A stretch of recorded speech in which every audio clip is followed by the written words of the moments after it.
पिलामाने तुमको स्वागत करुछि आजिर एई एडुसाट शिक्षा कार्यक्रम को।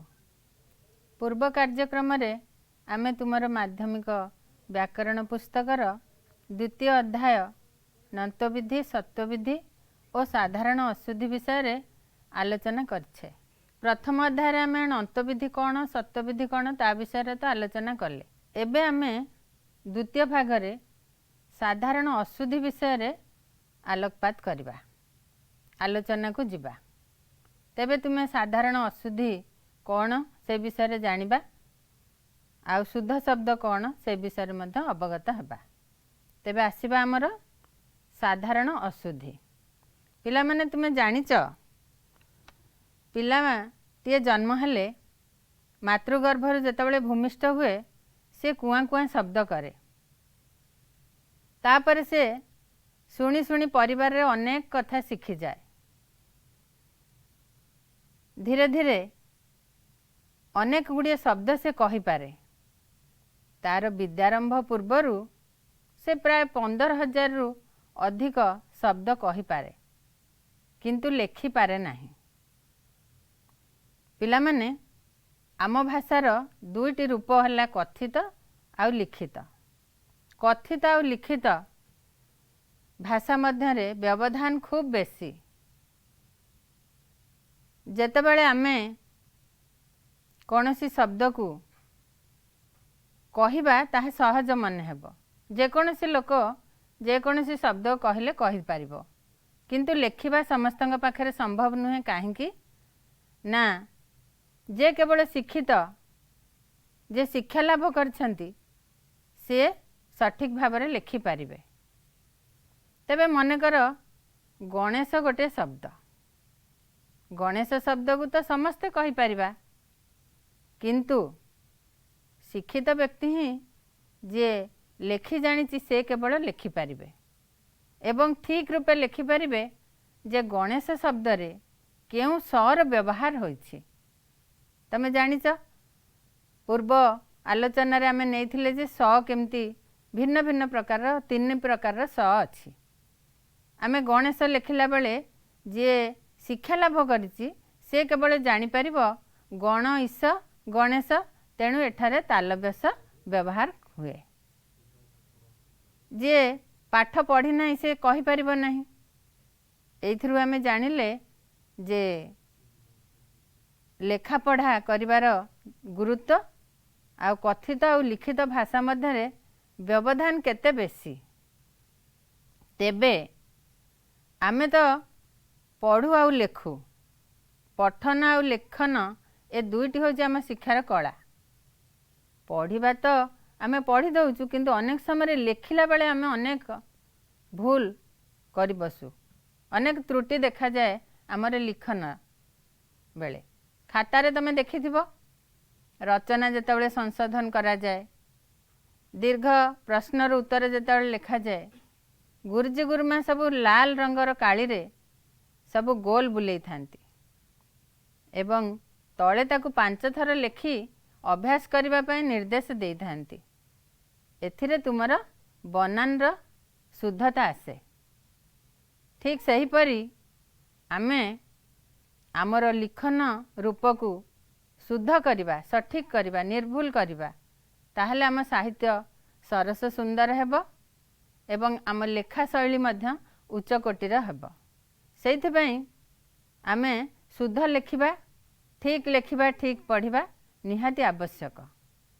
आजिर जो प्रसंग आमर जे साधारण अशुद्धि पिले जोटा साधारण रे हेइ जाए हुए तो बेले बेले आमर अभ्यासगत हो बा अज्ञता हेतु हो आमे अनेक शब्द को भूल रे लेखि पकाऊ। लेखु लेखु लेखि हेइ जाए बारंबार सेटा मध्य बहु समय रे सेई शब्द गुडी का आमर भूल हेइ जाए। एटा अनेकंकर हुए आमर खाली एकुटिया जनकर नुहे। अनेक समय रे अनेक पिलांकर एई भली भ्रम हेउथिबारु एहाकु नेई एई प्रसंगटी लेखा जाइछि व्याकरण रे साधारण अशुद्धि।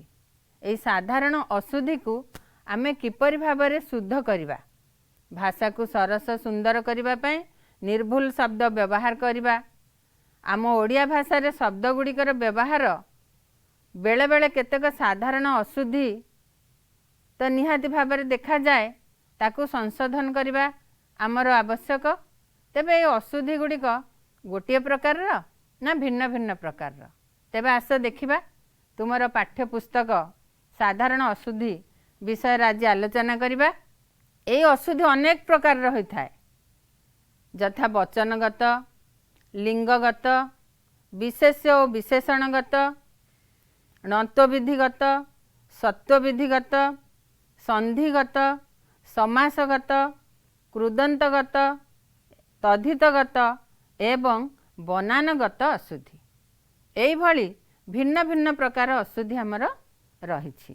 तेबे गोटी गोटी करी आमे आलोचना करिबा जे कौन ए अशुद्धि किपरि घटे आउ कौन कले आमे ताकू संशोधन करि परिबा, सठिक शब्द लिखि परिबा। वर्तमान आमे प्रथम नबा वचनगत अशुद्धि कौन। तमे जानिच वचनगत अशुद्धि हैला आमर एक वचन बहुवचन। आमे इंग्राजी रे मध्य पढ़ीचे सिंगुलर आउ प्लूराल। संस्कृत रे अवश्य दुई वचन अच्छी, किंतु आमे साधारणतः एक वचन आउ बहुवचन को बेसी जानिचे। बेले बेले आमे लिखिला बेले एक वचनांत शब्द दुईटा तार विभक्ति व्यवहार करी बसु। जेमती उदाहरण गोटिए पिंपुड़ीटीए। पिले कहल गोटिए माने तो गोटिए एक, पिंपुड़ी तो गोटिए पिंपुड़ी, पुणी गोटिए पिंपुड़ीटीए, टीए मध्य गोटिए एक वचनांत विभक्ति चिन्ह, गोटिए मध्य एक वचन। तेणु आमे दुईटी एक वचनांत विभक्तिर शब्द एठी व्यवहार कले। तेबे एटा अशुद्ध हैला। याकू जदि शुद्ध करी आमे लिखिबा ताहले कौन लिखिबा गोटिए पिंपुड़ी, ताहले एटा शुद्ध हबो। नचेत जदि लिखिबा पिंपुड़ीटीए, पिंपुड़ीटीए जाउची कि कौन करूची ताहले मध्य शुद्ध हेबो। ताहले गोटिए पिंपुड़ीटीए आमे कहिले एहा एक वचनगत अशुद्धि हुए। गोटिए पिंपुड़ी बा पिंपुड़ीटीए जदि कहिबा तेबे यह सठिक हेबो बा शुद्ध रूप हेबो। सेमती जिबा द्वितीय उदाहरण को प्रत्येक लोक माने। प्रत्येक कहले प्रतिजन, लोक माने माने पुणी गोटे बहुवचनांत शब्द, गोटे विभक्तिर चिन्ह। तेणु आमे प्रत्येक एटे बहुवचन कले पुणी माने गोटे बहुवचनांत विभक्ति लगेले, तेणु एटा अशुद्ध हुआ। तेबे तार शुद्ध रूप कौन हबो ना प्रत्येक लोक बा लोक माने। खाली लोक लोक माने मध्य कले यह बहुवचन हेबो एवं यार शुद्ध रूप हेबो। जनता मानंकर। पिला माने जनता कहले कौन, जन कहले जने मनीष, जनता कहले समूह प्रत्येक लोक जनता। तेणु जनता मानंकर पुणी मानंकर आसीगला गोटे बहुवचनांत विभक्तिर चिन्ह। तेणु ए मध्य अशुद्ध हो गला। खाली जनतार कहले ठीक हेबो, लोक मानंकर जेमती जनतार मध्य सेमती गोटे शुद्ध रूप। तापर देखिबा सबु छात्र माने। सबु तो बहुवचन, छात्र पुणी माने गोटे बहुवचन। एठी दुई प्रकार बहुवचनांत संयोग करागला बा जोग करागला। तेणु यह मध्य एक अशुद्ध शब्द हैला। खाली छात्र माने कहले ठीक हेबो बा सबु छात्र कहले मध्य ठीक हेबो। सेमती सबु बही गुड़िक, गुड़िक, गुड़ाक ये सबु मध्य बहुवचनांत विभक्तिर चिन्ह। तेणु सबु बही कहले समस्त बही को बुझेइबो। आउ सबु बही गुड़िक एठी मध्य दुईटी बहुवचनांत विभक्ति लागिला। तेणु यह एक अशुद्ध शब्द हैला। याकू शुद्ध करले हबो सबु बही बा बही गुड़िक। तेणु आमे जानिले जे वचन अनुसार मध्य आमे अनेक समय लेखु लेखु अशुद्ध शब्द गुड़िक लिखि दिया।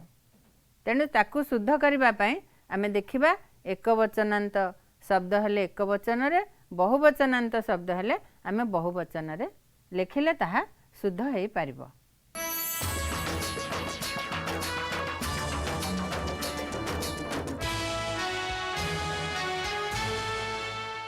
वचनगत अशुद्धि तो जानिल। एबे आमे द्वितीय नियम जानिबा लिंगगत अशुद्धि कौन। लिंगगत अशुद्धि कहले आमे पुल्लिंग किंबा स्त्रीलिंग दुईटी लिंगरे केमिति आमे लेखिला बेले शब्द रूप को भूल करी बसु। दुईटी उदाहरण दिया जाइछि, तुमे देख तुम शिक्षण फर्द को देख। सुकेशिनी ये एक अशुद्ध शब्द, यह स्त्रीलिंग रे सुकेशा हेबा कथा। किपरि? सुकेश जार उत्तम केश से सुकेश, जार उत्तम केशी बा जे स्त्रीलिंग रे जार उत्तम केश अच्छी से सुकेशा हेब, सुकेशी बा सुकेशिनी हेब नाही। तेणु यह एक अशुद्ध शब्द, शुद्ध हेले सुकेशा, स्त्रीलिंग रे सुकेशा शुद्ध हो पारिबो। सेमती वैश्य, वैश्यर स्त्रीलिंग हेले वैश्या, वैशी हुए नाही, एटा वैश्या। तेणु यह एक लिंगगत अशुद्धि। एई भली बेले बेले आमे पुल्लिंग रु स्त्रीलिंग कला बेले अशुद्ध कर दे थाउ बा अशुद्ध शब्द लिखि दे थाउ, ताकू शुद्ध करी आमे ठीक भाव में लिखिबा उचित। एबे आमे तृतीय नियम को जिबा। आमर बेले बेले वाक्यर पद मानकरे जो विशेष्य पद व्यवहृत हुए एवं विशेषण पद व्यवहृत हुए ता मध्यरे अनेक अशुद्धि परिलक्षित हुए। तुमे सब जानि नथिबो, बेले बेले आमे लिखि देथिबा वर्षार आधिक्यता हेतु, सेटा आधिक्य, आधिक्यता नुहे। एई भली आमे जदि विशेष को विशेषण कला बेले आमे केउ प्रत्यय व्यवहार करिबा, जदि जानिथिबा ताहले एकु शुद्ध करी एहाकु लिखि पारिबा, नहले एहा व्याकरणगत अशुद्धि हो जाए। एई उदाहरण गुड़िक मु पढ़ुची बर्तमान, तुमे मध्य तुम शिक्षण फर्दरु पढ़। देख उत्कर्षता, यह एक अशुद्ध शब्द, यार शुद्ध शब्द हेब उत्कर्ष, उत्कर्षता एठी ता प्रत्यय हुए नाही। सेमती ऐक्यटा ठीक, ऐक्यता कहले सेटा मध्य अशुद्ध हो जाए। सेहीपरि कार्पण्यता, कृपणरु आमे कार्पण्यता शब्दटी जदि व्यवहार करिबा सेटा विशेष रे भूल हो जिवो, सेटा अशुद्ध हो जिवो। तेणु शुद्ध हेउची यार कार्पण्य बा कार्पण्यता। कार्पण्य कहले ठीक हेबो बा कृपणता कहले ठीक हेबो, किंतु कार्पण्यता अशुद्ध हो जिवो, ताकू लिखि परिबा नाही। सेही भली पाटवता, पाटवर पाटवता भूल हो जिवो बा एटा अशुद्ध हेबो। पटुता कहले ठीक हेबो बा यार शुद्ध रूप हेउची पटुता। सेही भली बेले बेले तमे जेतेबेले पत्र लिखन लेख बापांग पाखकू, गुरुजनंग पाखकू जेतेबेले पत्र लेख गोटे सम्माननीय आदेशटीए उपरे कर, सेटा होउची कोन ना तुमे सम्माननीय कर बा पूज्यास्पद कर। सेटा बेले बेले तुमे लिखि दियो पूज्यास्पद बापा कि पूज्यास्पद माँ। प्रकृत रे पिला माने सेटा पूज्यास्पद नुह, पूज्या नुहे, सेटा पूजास्पद। कहीं से माने आमर पूजनीय, आमर गुरुजन, सेथिपई आमे से शब्दटी को एबे शुद्ध करदेबा। पूजास्पद बापा बा पूजास्पद मामू बा पूजास्पद माँ, एई भली गुरुजन मानकु संबोधन करिबा। केबे हेले आमे पूज्यास्पद करिबा नाही। सेही भली आमे बेले बेले कहू एहाकू संक्षेपरे लेख, उत्तरटी संक्षेपरे लेख, ताहले ये ठीक हबो। जदि आमे कहिबा संक्षिप्तरे लेख ताहले भूल हो जिवो, एटा विशेषणगत भूल हो जिवो बा अशुद्ध शब्द हबो। संक्षिप्तरे हेब नाही, जदि हबो लेखाटी संक्षिप्त होइछि ताहले एटा ठीक हबो, नचेत तुमे लेख संक्षेपरे लेख कहिले एहा शुद्ध हो पारिबो। सावधान सहित नुहे, सावधानता सहित, सावधानता सहित जदि आमे वाक्य रे व्यवहार करबा ताहले एहा शुद्ध हो पारिबो। सेही भली आउ गोटे शब्द अछि सौजन्य, सौजन्यर सौजन्यता भूल हो जिवो बा यह एक अशुद्ध शब्द हबो। तेणु आमे सौजन्यता व्यवहार करबा नाही, सौजन्य बा सृजनता, ताहले एटा ठीक हबो। सृजनता कहले सुजन, जे उत्तम जन, सुजन रु सौजन्य हो पारिबो किंतु सौजन्यता हो पारिबो नाही, यह अशुद्ध अटे। तापर जिबा आमे णत्व विधिगत अशुद्धि कौन। आमे पूर्व आलोचना रे जहाँ करिथिले णत्व विधि आउ सत्व विधि। णत्व विधि कौन, जोंठी न परिवर्ते ण रे व्यवहार हुए ताकू णत्व विधि कहा जाए। सेमते अनेक शब्द आमे लेखिला बेले लेखु कृष्ण तले न फला दौ, किंतु यह भूल। जेहेतु आमे णत्व विधि रे पढ़ीचे स थिले मूर्धन्य स थिले आ रु थिले सेटा न हो जाए, तेणु कृष्ण कृष्ण आमे न फला दौ तले। सेमती अपराह्न आमे अपराह्न न फला देले सेटा अशुद्ध शब्द हो जिवो। अपराह्न पूर्वाह्न एई भली आमे जदि शब्द शुद्ध करिके लिखि पारिबा। सेमती क्षुण्ण क्षुर्ण न तले न नुहे सेटा क्ष रु आमे न हो जाइछि णत्व विधि अनुसार क्षीर्ण। विष्णु सेमती विष्णु सेटा न हो जाए विष्णु होइछि। एई भली णत्व विधिगत अशुद्धि को आमे शुद्ध करिबा। तापर आसीबा सत्व विधिगत।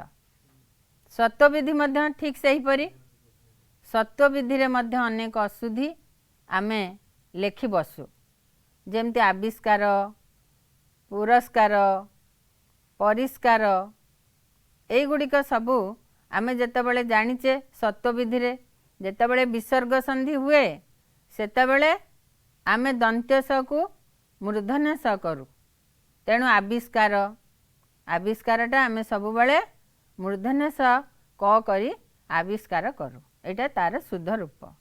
सेमती परस्पर पर पर परस्पर एठी किंतु आउ सत्व विधि हेई न थाए, तेणु एठी से दंतेशरे प देई आमे परस्पर करू। पुरस्कार पुरहकार तेणु पुरस्कार एठी सत्व विधि करे नहीं, काहींकी ना ल र व्यवधान रहिछि, तेणु एठी आमे पुरस्कार दंतेशरे क फला देई पुरस्कार करू। सेमती परिष्कार परिहि युक्तकार परिहि विसर्ग रही, तेणु एठी आमे सत्व विधि रे परिष्कार मूर्धन्य सरे करू लेखु। विषम विषमटा दंत्य स लेखा जाए नहीं, एटा मूर्धन्य स। विसर्ण सेमती सत्व विधि अनुसार न न होइछि, तेणु यह विसर्ण। विसर्जन विसर्जन एठी नंत विधि नहीं सत्व विधि अच्छी, जेहेतु इकार अच्छी दंत्य सटा आमर मूर्धन्य सटा दंत्य स रहिबो, कारण एठी सत्व विधि करा जाई नहीं। सेमती सुषमा उकार अच्छी तापरे स थिबारु आमे एठी मूर्धन्य स करिचे, एटा होची सत्व विधिर नियम, तेणु सुषमा मध्य आमे मूर्धन्य स व्यवहार करू। सेमती आमर ये गला आमर विभिन्न प्रकार अशुद्धि जोटा नंत विधि अनुसार आउ सत्व विधि अनुसार देखा जाए। तापरे आउ गोटे नियम अच्छी, आमे कहिचे जे संधिगत अशुद्धि मध्य देखा जाए। संधि शब्द गुड़िक आमे लेखिला बेले बेले बेले संधि को दृष्टि न देई भूल बा अशुद्ध शब्दटीए लेखि दौ, तेणु आमे जदि जानिबा तार प्रकृत संधि रूप ताहले आमे आउ ताकू आउ अशुद्ध करिबानी, से निश्चित भाव में आमे शुद्ध रूप रे लेखि पारिबा। तुमे से गुड़िक तुम शिक्षण फर्दरे देख एवं तुम पुस्तक रे मध्य सेई सब उदाहरण गुड़िक देइछि, ताकू भल भाव रे देखि रख। उज्जवल उज्जवल को आमे जदि संधि करिबा ताहले उत युक्त ज्वल जरे आमे ब फला देई ल लेखुचे, सेटा उज्जवल होउछि। किंतु आमर संधि अनुसार व्यंजन शब्द जेतेबेले त शब्द त वर्णटी जेतेबेले ज रे ब फला रे मिसुची सी आउ गोटे ज होउछि, तेणु ज रे ज फला देई ब फला देले जाई उज्जवल शब्द ठीक हेबो। तेणु आमे उज्जवल शब्दटी को ठीक करिबा पई संधि जानिबा दरकार। सेमती अछि गणेश, मु आलोचना कली टिके पर जे गण ईश ताहले गणेश जानिचे ईश दीर्घ ई आउ तालव्य स तेणु आमे मूर्धन्य स आउ लिखिबा नाही गणेश सब बेले गणेश आमे लिखिबा तालव्य स ताहले यह शुद्ध रूप हब।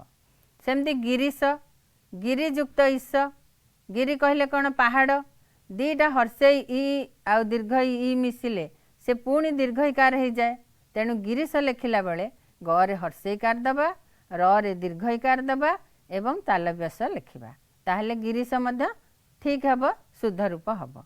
सेमती दिगंबर दिगंबर आमे बेले बेले दिगांबर लिखि दो दिगांबर दिक युक्त अंबर समान दिगंबर किंतु दिक कहले दिग आउ दिगा आउ आ मिसिले तो से हब ना मिसिले तेणु आमर हलंत दिक आउ मिसिले हे दिगंबर हुए ताहा आमे दिगंबर लिखिबा नाही।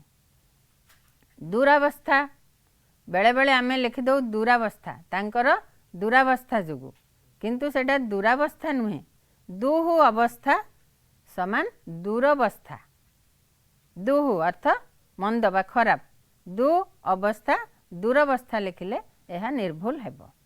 निर्जन निहि जन एकु से हर्षईकार ही दिया जाए निर्जन। प्रत्येक प्रति एक प्रत्येक एकार हेछि सेमती प्रत्यह प्रति अह प्रत्यह बाग्देवी बाक देवी बाग्देवी ताकू आमे बाग्देवी जो लिखुचे से ही बाग्देवी हर्षे दीर्घ इकार दबा देवी रे ताहले से शुद्ध हेब। मनः भाव विसर्ग संधि मनः भाव विसर्ग मिसी गले आ संगे से ओकार हो जाए तेणु मनोभाव म न ओकार मनोभाव। सेमती रज गुण रजरे विसर्ग रहिला रजो गुण हब। संन्यास संन्यास संधि रूप हेले संन्यास सम आउ न्यास हलंत न संगे मिसी न फला हो जाइए तेणु ताहा संन्यास। षाण्मासिक बेले बेले षाण्मासिक लिखला बेले तुम दंत्यस लिखिदियो किंतु सेटार संधि देखिले षट मास षट कहले छ मास सेटा मूर्धन्यस तेणु षाण्मासिक लिखला बेले आमे मूर्धन्यस लिखिबा। सूर्य उपराग समान सूर्योपराग सूर्य जरे ओकार आउ रेफ देगी सूर्य पराग लिखिले यह ठीक हेब। यह है आमर संधिगत अशुद्धि से भली समासगत अशुद्धि मध्य अनेक रही। अहर्निशीटा हब अहर्निश अहोरात्रिटा अहोरात्र दिवारात्रि दिवारात्र निर्धनी हुए नहीं निर्धन निर्दोषी नुहे निर्दोष निरपराध निरोग आमे कहू से निरोगी हो गले ना सेटा त्रुटि समासगत अशुद्धि बेला सेटा हला निरोग जेमती अज्ञान सेमती निरोध शशिभूषण एगुड़ा सबू आमर अशुद्धि रहिला कौथरे समासगत। तापर आमे देखिबा कृदंतगत अशुद्धि कौन अछि अधीनस्थ अनुगृह उत्यक्त गृहीत सृजन ए सब कृदंतगत अशुद्धि यार प्रकृति प्रत्यय को देखिले अधीन अधीनस्थ नुहे अनुग्रह गरे अफला देले अनुग्रह हुए सेमती उत्यक्तता आमे द्वितीयतः लिखिबा ताहले उत्यक्त ठीक हब। गृहीत गृहित दीर्घईकार करिबा सृजन शब्दटा सेटा अशुद्ध शब्द कृदंत अनुसारे सर्जन ताहले सेटा हब आमर शुद्ध शब्द। एई भली केतेक तद्धित प्रत्ययान्त शब्द मध्य शुद्ध अशुद्ध अछि। आवश्यकटा आवश्यक हब आरक्तिमटा रक्तिम हब नले आरक्त हेब उज्ज्वलमयटा उज्ज्वल हेब एकत्रित नुहे एकत्र दासरथी अपत्य अर्थरे ई प्रत्यय हेतिबारु सेटा हर्षईकार हब पौरोहित पौरोहित्य भौगोलिक भौगोलिक एई भली तद्धितगत अशुद्धि मध्य अछि एवं आउ केतक बनानगत अशुद्धि मध्य हमर देखा जाए।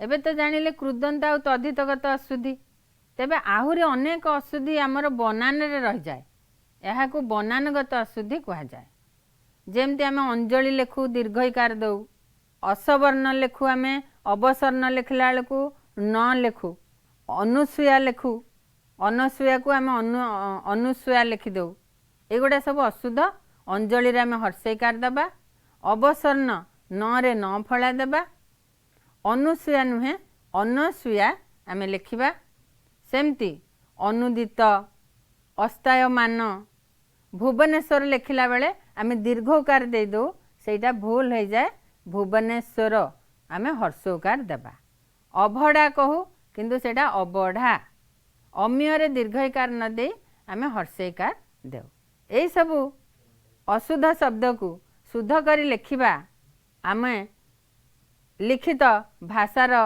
मान्यता देबा लिखित भाषा को सुंदर करिबा शुद्ध करिबा सठिक करिबा एवं सरस सुंदर करिबा जहा द्वारा आम साहित्य सुंदर हेबो आम भाषा सुंदर हेबो आमे मध्य परिमार्जित हेबा आमे सठिक भाषा लेखिबार गौरव को अनुभव करिबा तुमे माने समस्ते पिला माने एथि प्रति ध्यान देव आ सब बेले शुद्ध शब्द लेखिबा को चेष्टा करिवो जेउ शब्दटी तुमर अशुद्ध होइछे ताकू बारंबार चेष्टा करी शुद्ध करी लेखिबो ताहले निश्चित भाव में आमे शुद्ध शब्द लेखि परिबा आम भाषा साहित्य को उन्नत करेबा। धन्यवाद पिले तुमे निश्चय यह मन रखिबो।